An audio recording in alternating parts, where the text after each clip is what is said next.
about rising anti-French sentiments in the continent. Can they right the wrongs of the colonial era?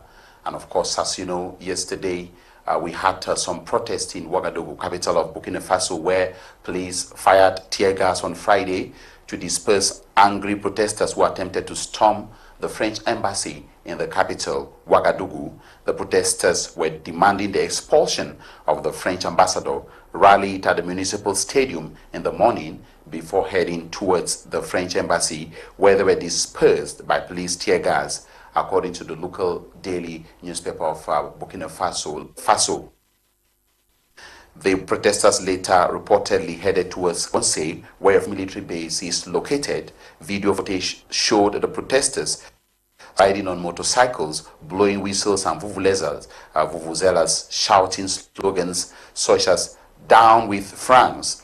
The protesters, mainly youth, accused France of being responsible for Burkina Faso's problems, including security. That is the basis for our topic today, and as well as other rising anti-French sentiments, which we have noticed in other African countries. We've been monitoring with very close attention the situation in Chad, the situation in Mali, and the situation in the Central African Republic, the situation in Togo, as well as Gabon. And in today's edition of the program 90 Minutes in Africa, my panelists are going to try to explain the situation and try to see what can be done to be able to ensure that a win-win partnership exists between France and its former colonies in Africa. I use the opportunity to welcome my panelists. Professor Biloa Edmond, this is your first time on 90 Minutes in Africa. Thank you for honoring our invitation. Yeah, thank you for inviting me.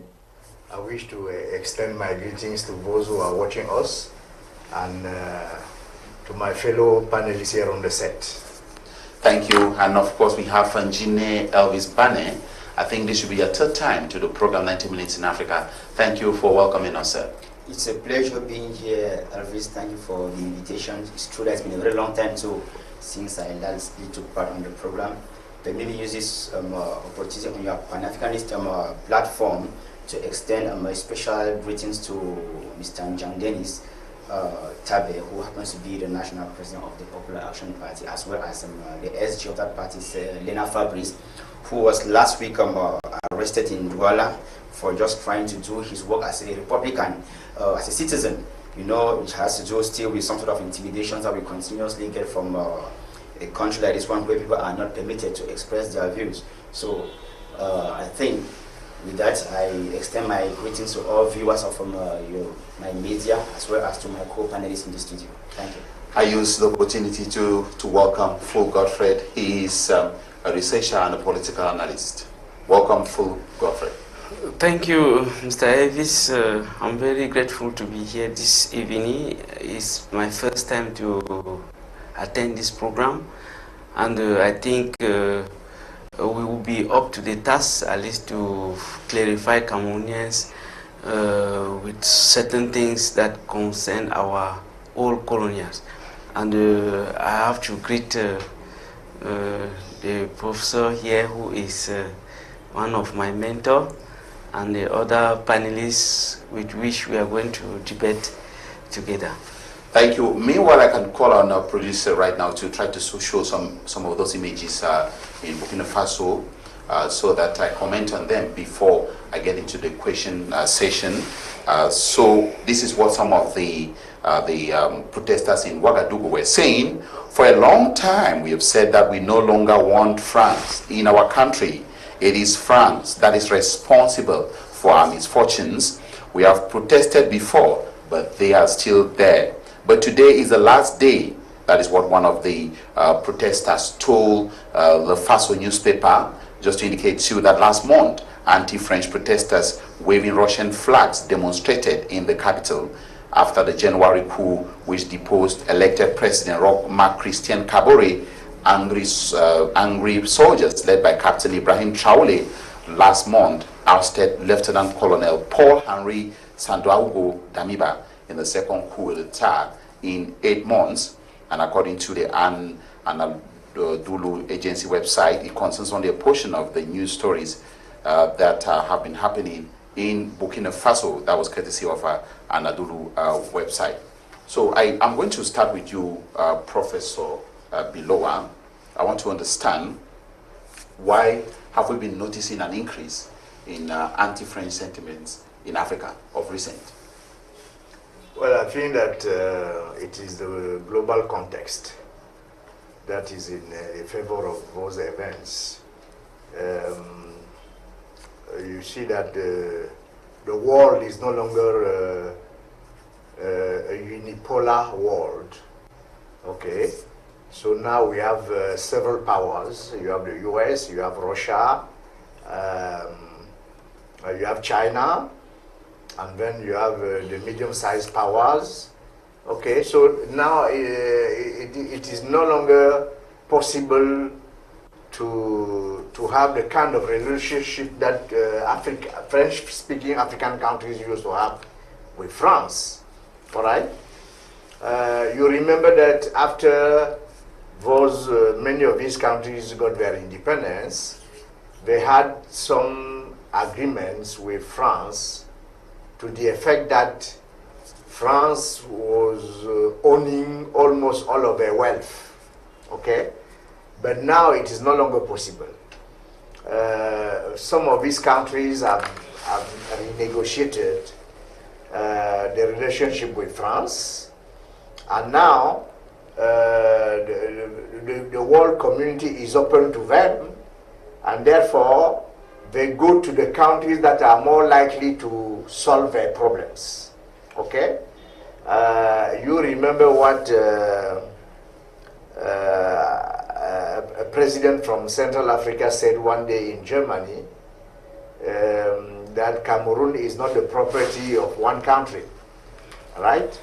Okay, so the world is becoming more and more competitive. So if African countries want to buy goods from European countries, for it, and that the treatment that we have been getting from France has not been fair, okay? So they want to be treated fairly, they want to be developed. Many people in Africa believe that development is not possible with France, because ever since the French, France has been in Central Africa and in West Africa, nothing much has happened. Okay, if you take a look at the world today, many of the poorest countries in the world, many of the poorest countries in the world are usually former French colonies. Okay, you don't see that with former British colonies. Okay, so people are eager to see their countries becoming independent and sovereign. Professor Biloa, before I get to Baneh Elvis Njine, of course, there's been a lot of talks about these secret deals with France that we have heard on several occasions. Apparently, because we are hearing the stories over and over from very, very important circles, we tend to sometimes believe that there are such deals exist about secret post-colonial deals that were signed between African countries. We get the best from cooperation with foreign countries. In many of the former French colonies, the agreements that were signed by those who were in power then, when those countries had access to power, usually say that all wealth, all goods belong to France. And therefore, if an African country wanted to sell its goods to some other country, it had to seek permission from France. Okay? And many head of states have refused to renew these agreements. Right? We know about it. We know that the president of Gabon refused to do it. The president of Cameroon refused to do it. Many head of states in Central Africa and in West Africa are turning away from these agreements. Okay, that is why you see that France is losing its influence in Central Africa and in West Africa. Okay, thank you. Let me get to you, Elvis Baneh. Of course, we are going to go to the details, but before we come to more details, I would like to understand from your perspective, do you see France important to Africa in any way? How important is France to Africa?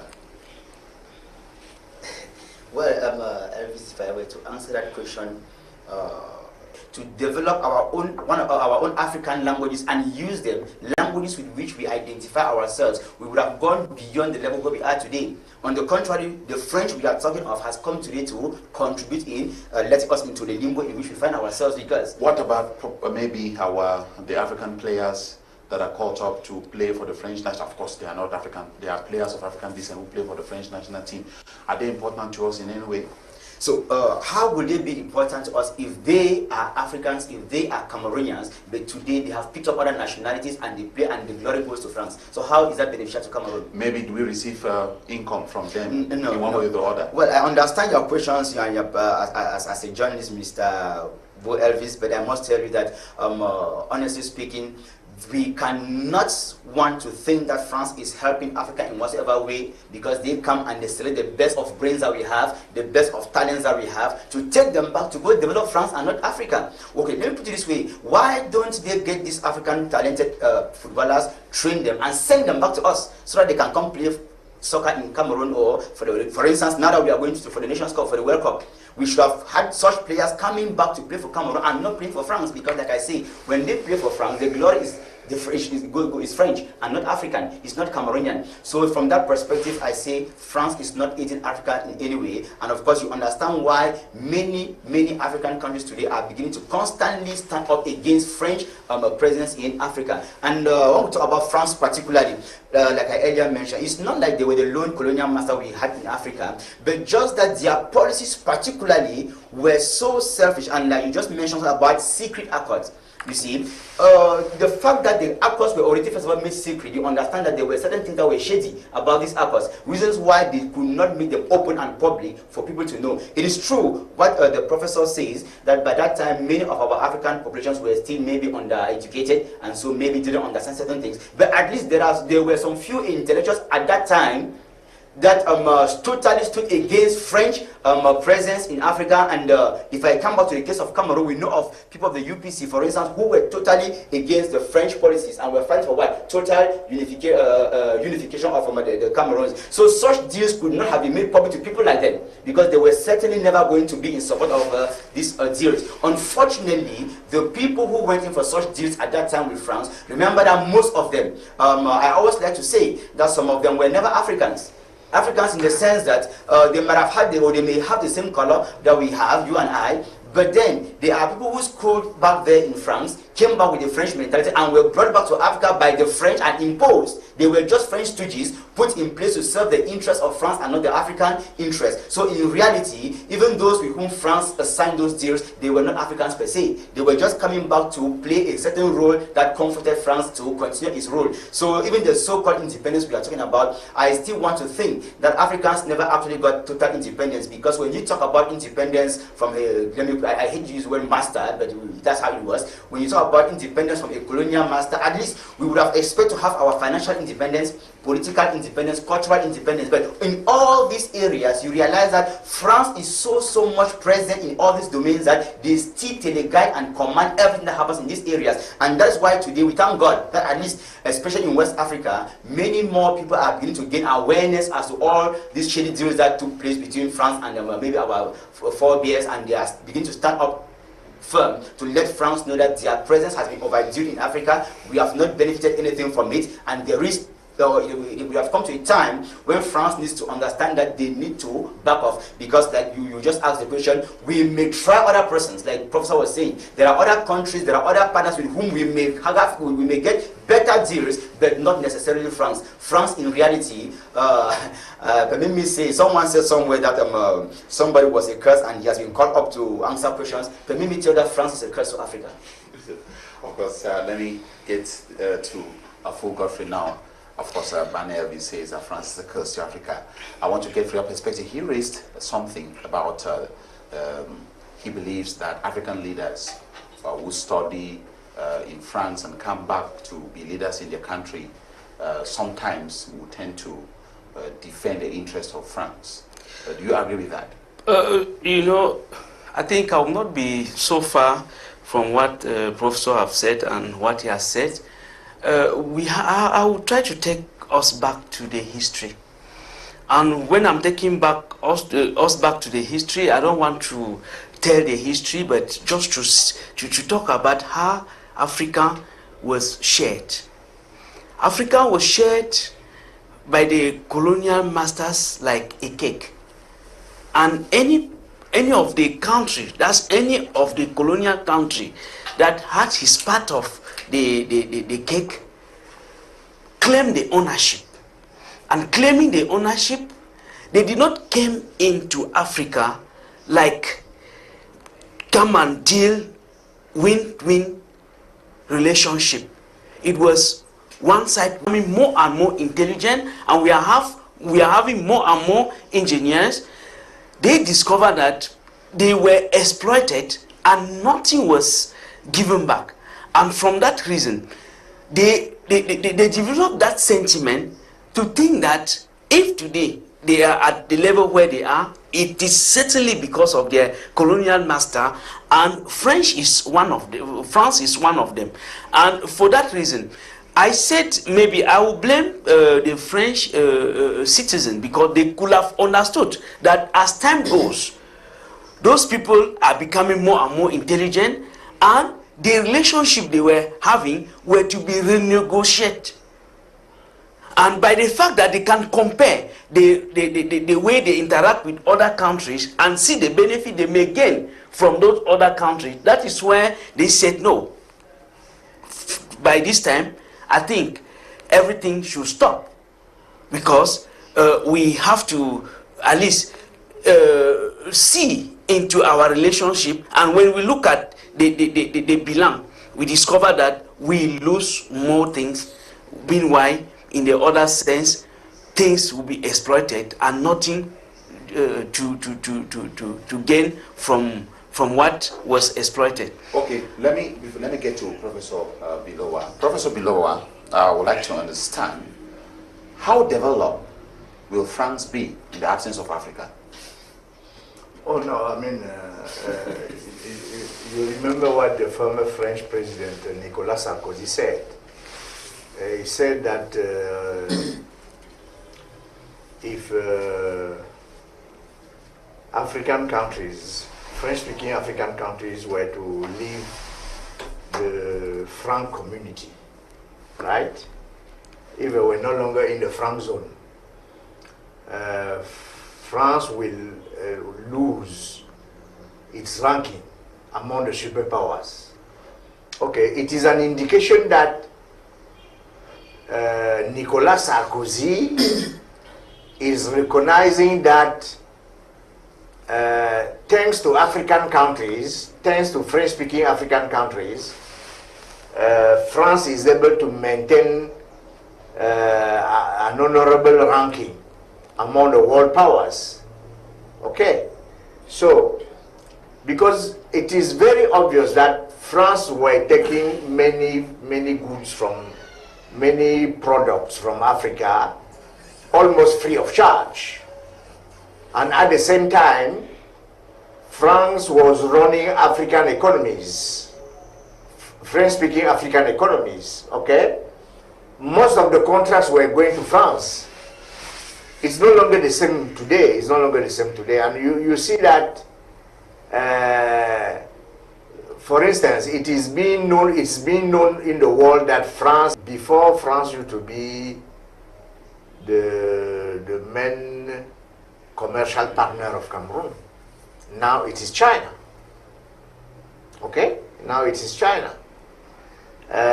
When the French president was here last,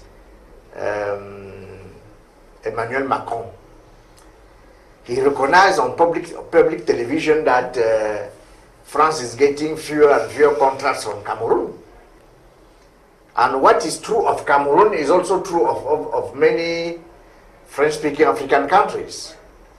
Okay, So it's a very good thing that African countries have now decided to go to partners that are more likely to help them in developing their countries. Okay? So, the presidents of these countries, the leaders of these countries are doing a marvelous job, be they young or old. What is at stake are African interests, our country's interest. If they have at heart our own interests, that would be good. Let me get to you, Elvis Baneh. Do you share Professor Biloa's view that leaders of the older generation, especially the case of President Paul Biya, that he has been firm in defending the interests of the Cameroonian people against France? Well, I would not very much share that opinion, though I would still say that somehow he might have been perhaps strategic in the way he does his own things, because like Prof, I will agree with Prof on one thing, that somehow France has been... Say that when we look at the various coups d'etats, France always has a hand. Is it an allegation or is affirmative statement with Go facts? back into research and find out. You will discover, like I say, beginning from its own former colonies, right? You will discover that 80% of the coup d'etats, France has a hand in them. And like I say, when you cross now to other countries, let me just take a simple example of Nigeria here. Go and read all the coups in Nigeria, you will discover how many of them France masterminded. Why? Because it is always a way of France to want to put in place people that they can guide to be able to, let me say, continuously exploit the people. I don't even want to talk about winning contracts, exploiting the people to their best interest. Remember that Nigeria, for instance, I'm citing here, is a former British colony, but that France became one of their favorite partners with the supply of their pigeon cars in Nigeria and things of that nature. So go and read the history of coup d'etats in Nigeria even, then you will discover exactly what I'm saying here. Let me get to Ful Godfred to understand the situation, especially in Mali and the Central African Republic. We've noticed that as these countries are trying to chase France from getting involved in the affairs of their nation, they have been extending a welcoming hand and an embrace to Russia. Should we be comfortable with the coming of the Russians? Yes, I think when I start by saying, you know, as time goes on, things are changing, and countries are able to have new partnership with other countries. And when they compare what was happening in the past, they are ready at least to draw a conclusion that one was exploited, and the one was exploited, and they want to be developed also.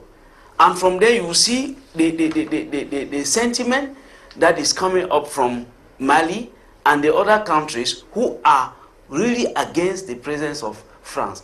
And for me, I think it's time for them to recognize that time have come to renegotiation, that they have to renegotiate the type of relationship. It will not be that type of relationship where one thing that because this country belongs to me, I can do what I want. I think even if at the first we talk about independence and the independence was just on the papers, at least from now what we are seeing, we discover that countries are really struggling to of the UK. Well, it's difficult. I don't know that much about. Well, I studied in the US. I got a PhD and a master's degree at the University of California, the University of Southern California. And I studied in Britain at the University of East Anglia. I went to France when I was already teaching at the University of Yaoundé. I spent 1 year in France. So what's the and difference? then I taught in Nigeria for 8 years. I taught at the University of Madonna University, the first Catholic university of Nigeria. What's the difference? I mean, we have historically differences we have historical differences between French-speaking countries and English-speaking countries. French colonization was very, very influential in French colonies, whereas British colonies, Great Britain was a little bit relaxed, okay? They had a system called indirect rule, okay? That is, they let natives of the country much time. You see that the economies that are doing well in Africa are former British colonies. Nigeria, Ghana, and so on and so forth. South Africa to a certain extent, okay? We are lagging behind. We are so far behind. And France has managed to impose on its former French colonies their currency. Britain doesn't care. They have a pound in Britain. No African country is using the pound, as far as I know. So, Prof, am I right? Maybe Gambia, I don't remember. Am I right or wrong to say that the French policy is more of a policy of brutality? It's a question. It's not an affirmation. Am I right or wrong to say that more of a policy, it is a policy of brutality compared to the Anglo-Saxon policy? It's more of a policy of assimilation. And force. Assimilation. Well, all colonial powers use some degree of force. Even British use some degree of force. You cannot colonize people and you don't use some degree of force. But the method used by the French is assimilation. They wanted Africans to become French. Okay? You get that impression. Now, Prof, before I get to Elvis, Elvis Baneh, Njine, do you trust information from the French media? Do you look at French media as great sources of, credible sources of information for Africans compared to our media? Because what I've been seeing, I have the impression that probably in the French-speaking areas of Cameroon, they seem to trust a lot information that is coming from the French media. Do you see any propaganda in such information, or you believe it as the gospel truth? No, there is always a degree of propaganda everywhere. All Europeans use propaganda. It doesn't matter whether they are Latin countries or they are Anglo-Saxon countries. Okay? And in that book he said, we are not going to make in Africa the mistake that we made in Asia. That is, we allowed Asia to develop, and now Asia is competing against us. Okay? So, I mean, there is no good colonial masters, there is no bad colonial masters. They are all bad. And talking about the media in France is not a world that is homogeneous. Okay? You have media in France that are very professional. Okay? They will tell the truth. But you also have media in France who are biased. Media in France that are biased. That is, at all costs, they will defend French interest. Okay? Usually, media that are controlled by the government, okay, will tend to have that kind of behavior. Media that are independent will be independent. They will just say, okay, they will talk about the bad things that France is doing in Africa, and so on and so forth. But that is something that happens in all countries. The same thing happens in Britain, okay? So the BBC will defend the policy of Great Britain, okay? RFI will defend the policy of France, and so on and so forth. Voice America is much more independent because America is a very politically diversified country, okay? So it is very difficult for everybody to agree on the same thing, okay? So are you endorsing Voice of America as a credible source of information for Africans, void of any hidden agenda? No, you see, I mean, all media can be criticized. All media can be criticized. What is different with Americans is that you know that this medium, okay, is Republican oriented, okay? is Republican inclined. This medium is Democratic inclined. Okay, everybody knows that. But in Europe, most of them will try to disguise their game. All right? They will pretend that they are colonies. They are so attached to Radio France International. They are so attached to France 24, and of course, even a diplomatic channel like TV5 Monde. Do you have the impression that they have failed in their propaganda role, or that Africa no longer trusts information coming from these media structures? If Africa no longer trusts information from these different media sources, it's because they have failed. You know, like they often say, everything that has a beginning has an end. If you have been a dictator somewhere for 20, 30, 40 years, there's bound to be a time when you fall. If you have been spreading some propaganda for the past 60 years, there's a time when you are bound to fail, because like they say, you can fool some people sometimes, but you cannot fool all the people all the time. And of course, like other panelists have said here before, times are evolving and many more Africans are getting educated.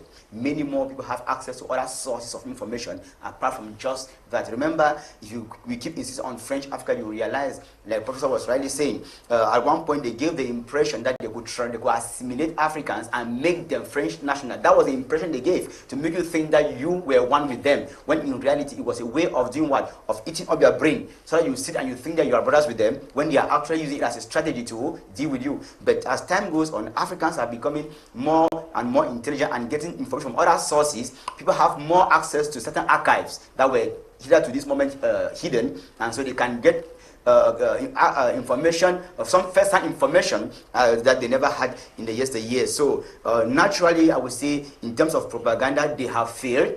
And I want to think that the failure is still just at its beginning phase, even because I am convinced that, as we are seeing in most of the West African countries, not long from now it will extend even into Central Africa, because Central African countries are still somehow very, very timid.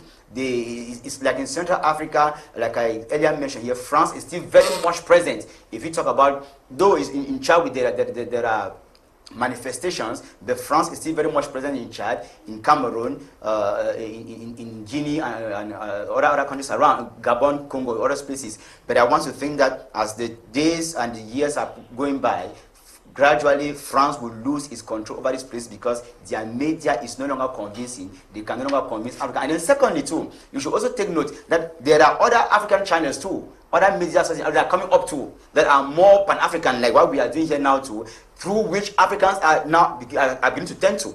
So they now start or whatsoever thing. Because without these blocks, we cannot be able to actually do business with them. Because remember, I always say, when you even see France come into these African countries to get into any business deals, France is coming in with the French spirit, but they also come with the European spirit. Because in the European Union, they have come up as a bloc, and they have agreements that they are fighting amongst themselves. No matter which European country that belongs to the European Union that comes into Africa, they know that the terms of business you go into with African country must respect certain norms that please the European Union. You see, but now when they come into Africa, let me say as the European Union, they are coming to deal with Cameroon as an individual entity, they are dealing with Nigeria as an individual entity, they are dealing with Gabon as an individual entity. At the end of the day, it becomes difficult for Cameroon as an entity, as an individual, to match up with someone who is coming with a spirit that has to do with a bloc that they have created. So I think that Africans need to start thinking of coming up with a bloc of theirs, because things even like the Commonwealth, those to me are things that should be booted out of Africa, because if we want to talk about the Commonwealth, it may be it may appear to be better off than France Africa, but what have the Commonwealth countries benefited from Commonwealth? European power that comes to Africa to help Africa. Because I have not seen a situation, I cannot walk up to Prof and I'm telling Prof that I want to help you. Prof tells me I am not interested in your help, and I'm ready to kill him or even break off some of his demands of his body because I want to give him assistance. I have never seen that. It doesn't work, because that is the type of help we get from those countries, the so-called help. You go into someone's country and you are willing to lead them into a civil war in the name of wanting to help them. I say it doesn't work. And that is why, again, like I say, in West Africa, in Mali particularly, you see, they have stood up to say, no, allow the terrorists that are there, we shall fight them ourselves and see how we can advance, because you cannot be there. 5,000 French troops are there in Mali for so many years, but the terrorism keeps increasing. But all the gold, like Prof was saying, from Mali goes to where? To France. So are you fighting terrorism? Are you helping the people? Or you are actually out there for their gold that makes you the #1 producer of gold when you do not have any gold mine in your country? You ask the question, what will be France without Africa? The truth is that there will be no France without Africa, because France has no natural resources of its own. France has no arable land of its own. Maybe apart from their apples and some vines that they produce, they absolutely do not have any other thing. But every other thing that makes them what they are comes from Africa. So they come to you, get your resources, but tell you that they are coming to help you. So what form of assistance do you give me? Absolutely nothing. Thank you, Elvis. Baneh, if you are just joining us, ladies and gentlemen, you're watching the Pan-African Show, 90 Minutes in Africa. And with partnership with France, they have to go with a policy of assimilation, making people to think that they belong to France, and from there they can easily, and their aim was not to make those people to look like them, but to exploit what they have. And with time, as time goes on, they have discovered that they have a lot. They have a lot of resources that they can exploit and gain their independence. Because when they talk about independence, independence is not only what we have on paper. We have economic independence. And when we talk about economic independence, that African countries are supposed to be able to decide and maybe do their own project without just waiting for others to come and decide for them. And for that reason now, they are looking for the other partnership. There was a question on the communication at the level of medias. You know, when we talk, we cite some other medias from France who have been always doing their propaganda. You know that the sources of so loved Africa that they decided to send us their troops with money from their state coffers so they could come and protect us, like the situation in Mali. No. They are not protecting Africa, they are protecting their own interest. They are protecting their own interest. That's what happened. And I told you that France is being considered as the producers of gold because they were getting gold from Mali. And Mali wasn't getting much out of that gold. Yes, otherwise Mali will be developed. Mali will be developed. So, Prof, let us talk about the situation in Central Africa, because it appears that Central Africa, based on the analysis of Elvis Baneh, he says he has the impression that Central Africa is in the grip of France.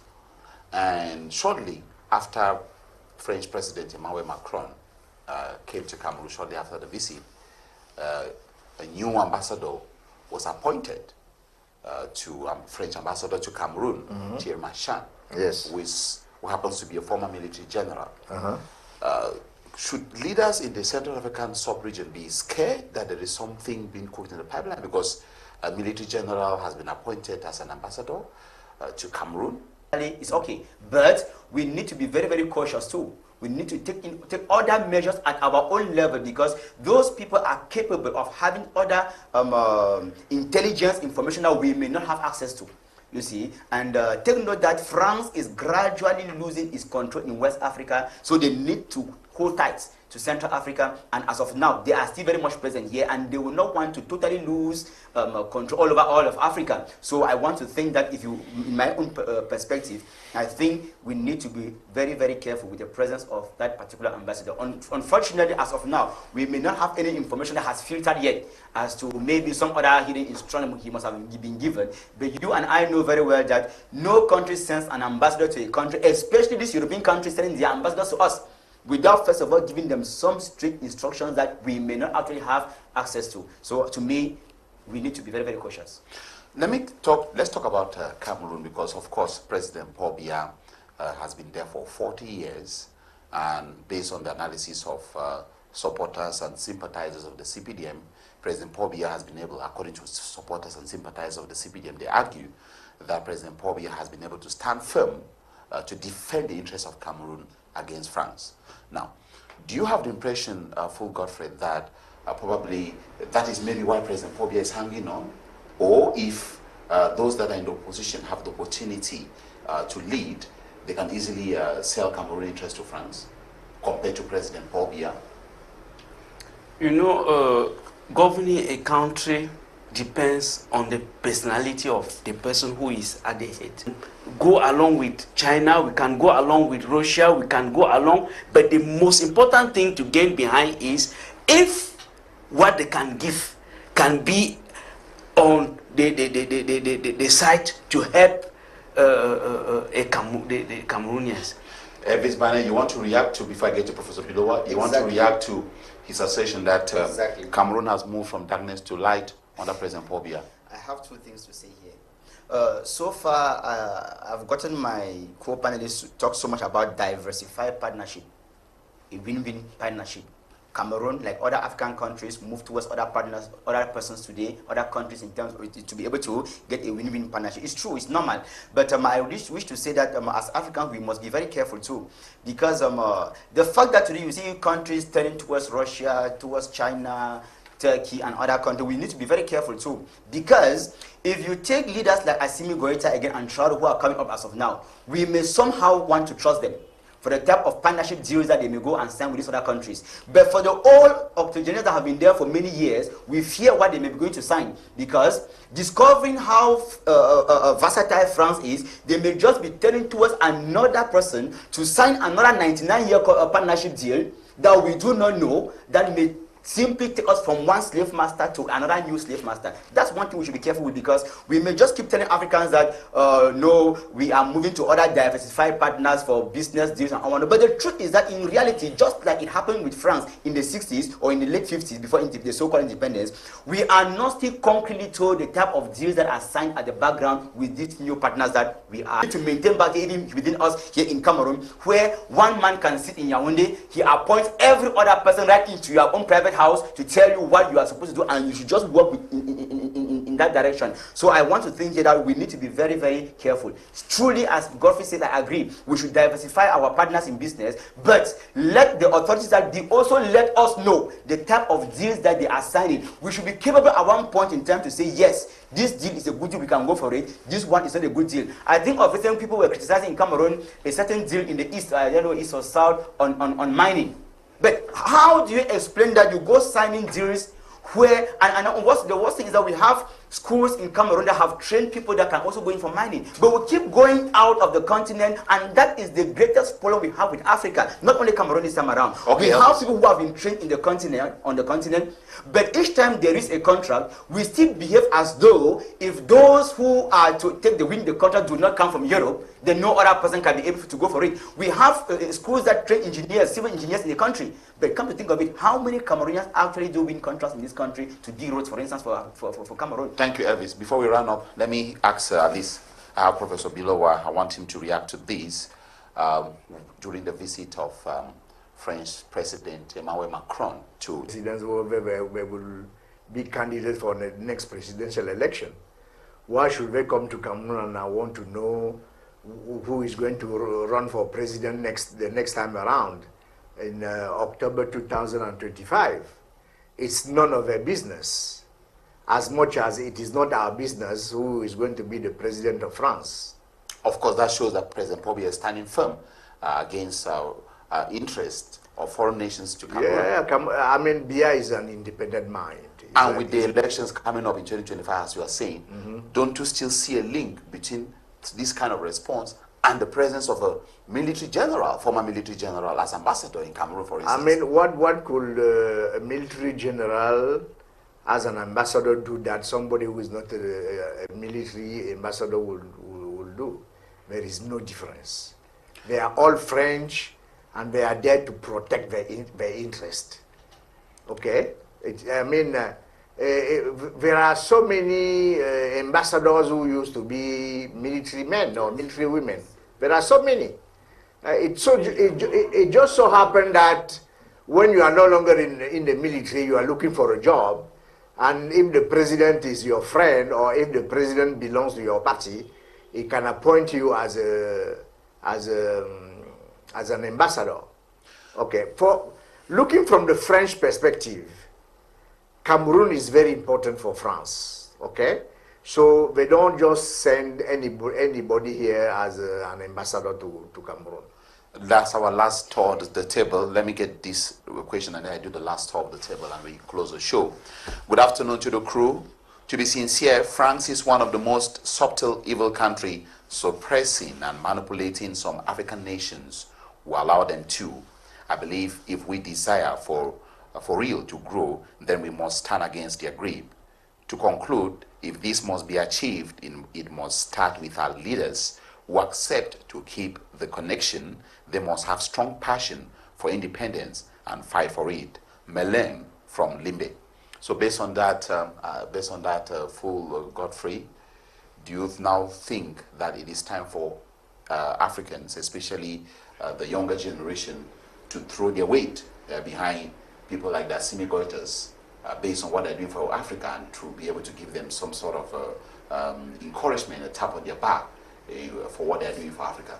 Yes, I think if they have Africa in heart, and if they believe that Africa should develop tomorrow to be as European countries, I think they have to stand firm on all those people who come in just to blackmail them and carry their resources away. I think I still stand on the fact that we will not only see, as he was just saying, we will not only see the France, any country that will enter in Africa should be ready to make a win-win partnership. Nothing like those old system of colonial who come and carry everything away and leave nothing here. Elvis Baneh, your conclusion on this topic? Well, I think it's often said that united we stand, divided we fall.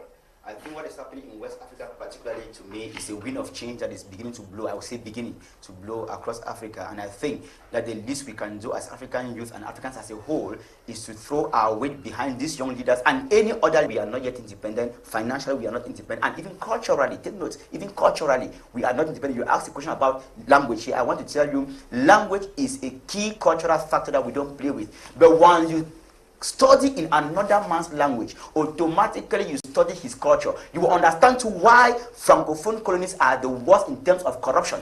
Why they are the most backward, like Professor was saying, is because they have studied the Frenchman's culture, and the Frenchman is a thief. The Frenchman is a liar.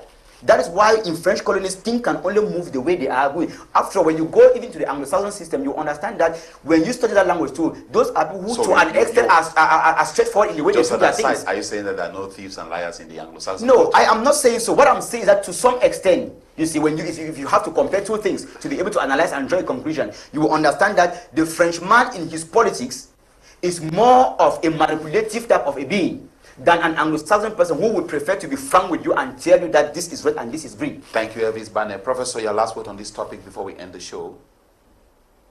Well, as we said so much, I mean, it is very difficult to conclude. I think that Africa has a lot to learn from Asia. First of all, we are not working that hard. To a certain extent, we are lazy. To a certain extent, we are not honest. So we need to learn from Asia. We need to work hard. We need to become economically developed. We must industrialize our countries. That we must stop selling our agricultural products abroad. We should transform all of it here in Cameroon. Okay, so instead of selling raw cocoa, we should transform cocoa here in Cameroon or in Africa. Instead of selling timber, we should transform wood here in Cameroon. We'll get more money. No country can develop without industrialization. So industrialization is the key. We must also change our mentality. Okay? We should work harder. We should always remember what John Kennedy said. Ask not what your country can do for you, but what you can do for your country. Thank you, Professor Biloa. Ladies and gentlemen, it is on that note that we draw the curtains in today's edition of the program, 90 Minutes in Africa. I want to thank our studio manager Seisha Biwole. The program was produced by Marshal Romauld with, of course, the technical supervision of Tebon Christian and Eli Nolinga. The program is coordinated by Kum Leonard and supervised by Brian Tambe. I want to thank my guest, Elvis and Njine Baneh. I want to thank Professor Biloa Edmond, and I want to thank Ful Godfred for coming. At the microphone for presentation, I am Boh Elvis, thanking you for watching. Have a wonderful day in company of my Media Prime programs. Bye-bye.